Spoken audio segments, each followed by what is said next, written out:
let's suppose we have the line x equal 2 plus t, y equal negative 1 plus 3t, and c equal to 2 minus 2t. If we have this line, and let's suppose that we have the point 2, negative 1, 4, and we want to compute the distance from this point to this line.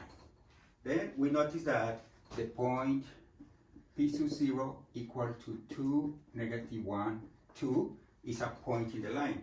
It's the point that we get when we replace t with 0.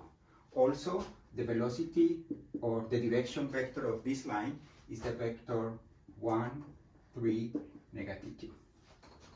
These are the coefficients of t of x, for y, and for c. 1, 3, negative 2. Then, if we call this point q, to find the distance from this point to this line, we compute the vector w equal to q minus p sub 0. And this is 2 minus 2 is 0, negative 1 minus negative 1 is 0, and 4 minus 2 is 2. And then we do the cross product with the vector v, which is 1, 3, negative 2. The cross product is, we cover these two, we have negative 6, we have negative 6, we have 2, and here we have 0. Let's check if this vector is perpendicular to this 2, is perpendicular to this 1, the dot product is 0, and here we have negative 6 plus 6, yes, it's perpendicular. Okay, then to compute the distance,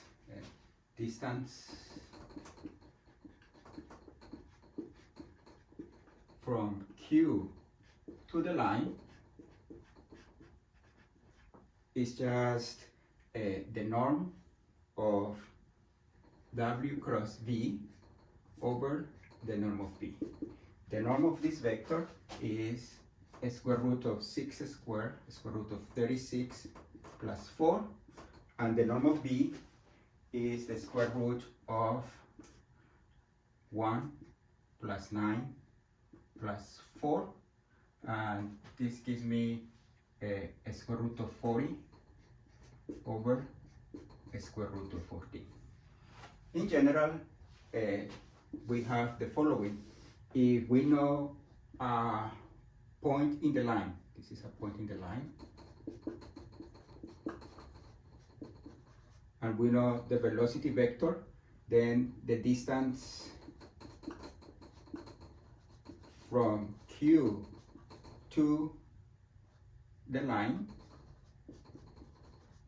is just the norm of W cross V over the norm of V, with W being the point Q minus P sub 0. Okay, this is how we compute the distance from a point to the line.